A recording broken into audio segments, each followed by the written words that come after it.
हरिओम, नमो नमः। मैं रुपेश शर्मा सर आप सभी का स्वागत करता हूं आपके अपने YouTube चैनल ज्ञान वैविध्य में। तो जैसा कि आप सभी को पता है कि कोरोना वायरस कोविड-19 के कारण आज संपूर्ण विश्व जो अपने घरों में कैद हो रखा है और इसी के कारण जो स्कूली शिक्षा है उसके अंतर्गत जो अनेक प्रकार की रुकावटें आ रखी है, उस स्कूली शिक्षा को निरंतर चलाए रखने के लिए हमने जो आज जो कक्षा 10 की स्पंदना पुस्तक है उसके बारे में चर्चा करेंगे। आइए चर्चा शुरू करते हैं।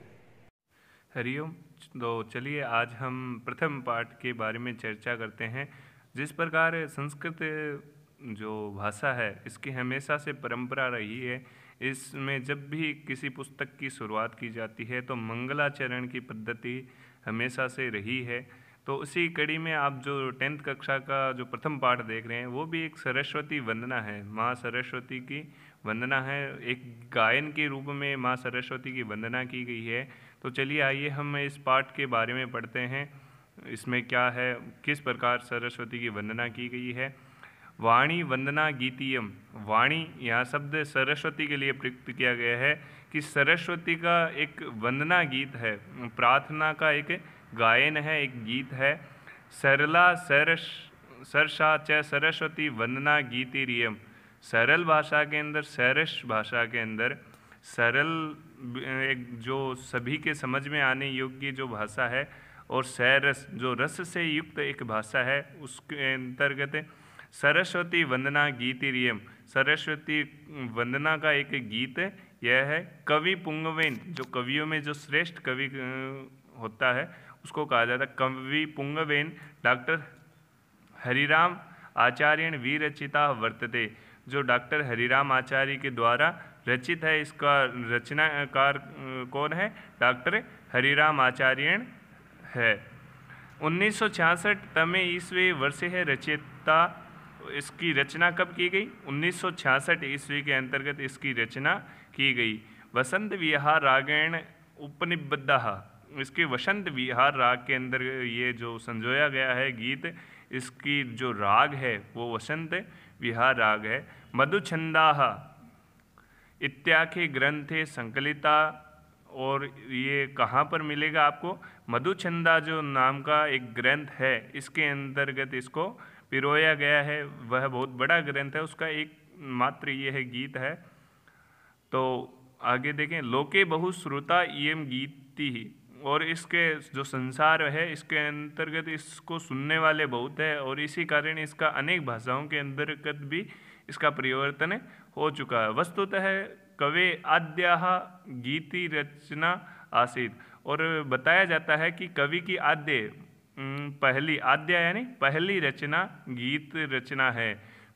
कवियों ने अनेक प्रकार के गीत लिखे परंतु सबसे पहला गीत कवि का कौन सा रहा? जय सूर्य भारती। बहुत्र आसीद या ही बहुत्र प्रकाशिता आकाशवाणी दूरदर्शनाभ्याम च। तो इसका जो प्रकाशन है, प्रकाशन अनेक जगह किया गया, अनेक प्रकार से किया गया, जिसमें प्रमुख दे रखे हैं आकाशवाणी और दूरदर्शन के माध्यम से। चीरम प्रचारिता प्रसारिता, चीरम यानी लंबे काल तक इसका प्रचार प्रसार किया गया, क्योंकि इसके सुनने वाले, इसको जो श्रेष्ठ बताने वाले अनेक लोग संसार में है। चलिए अब आइए हम पाठ की ओर देखते हैं और पाठ को समझने का प्रयास करते हैं। ये था पाठ परिचय, जो आपको मुझे लगता है सभी को समझ में आया होगा, परंतु इसमें भी यदि किसी को कुछ समझ में नहीं आया तो वो बात कमेंट बॉक्स में बता सकता है। तो चलिए आइए हम आगे पाठ की ओर देखते हैं। जय सूर्य भारती। जय जय हे भगवती सूर्य भारती, तव चरणौ प्रणमामि। नाद ब्रह्ममयी जय वागीश्वरी, शरणं ते गच्छामि। तो जय जय हे भगवती सूर्य भारती। अब देखो ये दोनों ही जो शब्द है, भगवती, सूर्य भारती, वीणा पुस्तक धारिणी, ये जितने भी है वो सरस्वती माता के ही पर्यायवाची, पर्याय शब्द रूप है। तो जय हो भगवती सूर्य भारती, तव चरणों प्रणमाम है। तव यानी आपके चरणों में प्रणमामय, यहाँ पे प्रणमामय का बहुवचन प्रयोग किया गया है। बहुवचन इसलिए क्योंकि हम सभी एक साथ माँ सरस्वती को प्रणाम करते हैं। नाद ब्रह्ममयी जय वागीश्वरी। अब नाद शब्द का अर्थ यहाँ पे क्या है? नाद का अर्थ शब्द है, शब्द ब्रह्ममयी। ब्रह्म का अर्थ होता है निर्माणमयी, यानी जो शब्दों का निर्माण करने वाली देवी है, जो वाणी को प्रदान करने वाली है। आगे दे रखा है वागीश्वरी, तो यहाँ पे शब्द क्या है? वाक प्लस ईश्वरी, तो वागीश्वरी। शरणम ते गच्छामः, हम आपकी शरण में आते हैं, हम पर आप कृपा कीजिए। शरणम ते गच्छामः। त्वमसि शरण्या त्रिभुवन धन्या सुरमुनि वंदित चरणा नवरस मधुरा कविता मुखरा स्मृति रुचि रुचिराभरणा।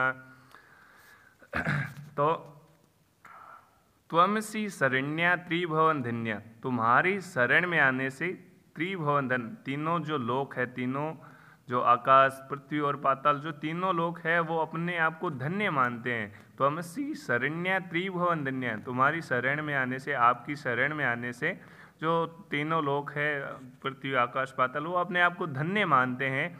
सुर मुनि वंदित चरणा, सुर कहते हैं देवताओं को, मुनिजन जो ऋषि मुनि होते हैं उनको, सुर मुनिजन भी आपके चरणों की हमेशा नित्य वंदना करते रहते हैं। नवरस मधुरा कविता मुखरा, जो नवरसों को मधुरता प्रदान करने वाली है। आगे आपको जो शब्दार्थ है उसके अंतर्गत नवरसों का नाम भी लिखा हुआ है। संस्कृत साहित्य के अंदर जो नवरसों का वर्णन मिलता है वो भी इस पाठ के शब्दार्थ में नवरसों का नाम लिख दे रखा है, उस वहाँ से आप पढ़ लीजिएगा। कविता मुखरा, जो नवरसों को मधुरता प्रदान करने वाली है। कविताओं को मुखरा, यानी कविताओं को भी और अत्यधिक सुंदरता प्रदान करने वाली है।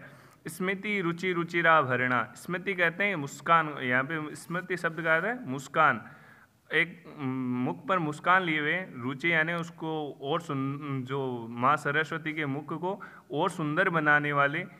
रुचिराभरणा, उसको भी और उनसे भी सुंदर है, उन जो उन्होंने गहने पहन रखे हैं। माँ सरस्वती ने जो आभूषण भी सुंदर सुंदर धारण किए हुए हैं। आसीना भव मानस हंसे, आसीना भव मानस हंसे कुंद तुहिन शशि धवले हर जड़ताम कुरबोधि विकासम क्षिति पंकज तनु विमले। आसीना भव मानस हंसे, आसीन हो, आसीना यानी आप विराजमान हो, भव यानी हमारे, मानस हंसे मन रूपी से मान सरोवर में हंस के समान आप विराजमान हो। जिस प्रकार सरोवर के आसपास जो हंस देखने को मिलते हैं उसी प्रकार आप भी हमारे इस मन रूपी सरोवर में आप विराजमान रहिए। कुंद तुहीन शशि धवले, कुंद कहते हैं जो कुंद का पुष्प होता है उसको, तुहीन कहते हैं बर्फ को, शशि, शशि चंद्रमा का पर्यायवाची शब्द है, धवले, और ये तीनों ही एक सफ़ेदी के कार्य हैं, परंतु यहाँ पे तीनों की अलग अलग विशेषता प्रदान करते हुए कहा है कवि ने। कुंद जो कोमलता के लिए, पुष्प की सबसे प्रसिद्धता क्या होती है? कोमलता। और तुहीन, तुहीन होती है बर्फ, जो ठंड का एक, जो शीत का एक कारक है ठंड का। शशि, शशि है चंद्रमा, जो एक प्रकाश का एक सबसे बड़ा स्रोत है, और ये तीनों ही सफ़ेद होते हैं। तो तीनों की अलग अलग शब्दों का अर्थ यहाँ पे, तीनों की अलग अलग परिभाषाएं बताना है। तो ये तीनों की तीनों किसमें है? सरस्वती माता के अंतर्गत भी पाई जाती है। हर जड़ता कुर्बोधि विकासम, हरण कीजिए जड़ता, जड़ता कहते हैं अज्ञानता को, तो आप हरण कीजिए, और जड़ता का तो आप हरण कीजिए। हर जड़ता कुरु यानी आप हरण कीजिए जड़ता को, और बोधि विकासम, बुद्धि का, हमारी बुद्धि का विकास कीजिए। सिति पंकज तनु विमले, और सित यानी विराजमान हो, पंकज तनु विमले, इस पंकज यानी एक पुष्प के समान हमारा जो तन है, हमारा जो एक निर्मल जो हमारा मन है, उसमें आप विराजमान होइए। ललित कलामयी ज्ञान विभामयी वीणा पुस्तक धारिणी मतिरास्तन्नो तव पद कमले ऐकुंठा विषहारिणी। आगे क्या कह रहा है? ललित कलामयी, जो ललित कलाओं से जो युक्त है, जो ललित कलाओं से जो युक्त है। ज्ञान विभामयी, ज्ञान को भी और सुंदरता, एक सहजता प्रदान करने वाली है, ऐसी जो माँ सरस्वती है। वीणा पुस्तक धारिणी, जो वीणा और पुस्तक को धारण किए हुए है, ललित कलाओं से जो युक्त है, वीणा पुस्तक को जिन्होंने धारण किया हुआ है, ज्ञान को और सुंदर बनाने वाली है। मतिरास तन्नो, मति कहते हैं बुद्धि को, तन्नो यानी आप यहाँ पे तन्नो यानी तन के ऊपर, अब तव पद कमले, आपकी जो चरण कमल है हम उनकी शरण में आना चाहते हैं, या जो आपकी जो चरण कमल है वो हमारे मस्तिष्क पर या हमारी बुद्धि पर हमेशा विराजमान रहे, ऐसी हम माँ सरस्वती से कामना करते हैं। ऐ कुंठा विषहारिणी, और हमारी जो कुंठा है, कुंठा रूपी विष है, कुंठा यहाँ पे अज्ञान को कहा गया है, तो अज्ञान रूपी जो हमारे अंतर्गत जो विष है उसको आप हरण कीजिए। जय जय शुर भारती, जय जय शुर भारती। तो चरणों प्रणमामि, हम आपकी चरणों में प्रणाम करते हैं। और आप सभी से मेरी ये विनती है कि इस जो पाठ है, प्रथम पाठ जो 10वीं कक्षा बोर्ड का है, इसके अंतर्गत जितने भी भैया बहन जिन्होंने ये पाठ पढ़ा है, तो इसमें अंतर्गत कोई भी यदि किसी को त्रुटि या कुछ संशय हो तो वो इस वीडियो के कमेंट में ज़रूर बताएं, और उसकी जो जिज्ञासा है या उसकी जो इच्छा है उसको पूरा किया जाएगा। बहुत बहुत धन्यवाद इस पूरे वीडियो को देखने के लिए, बहुत बहुत आभार। इसी के साथ जय तो भारतम, जय तो संस्कृतम।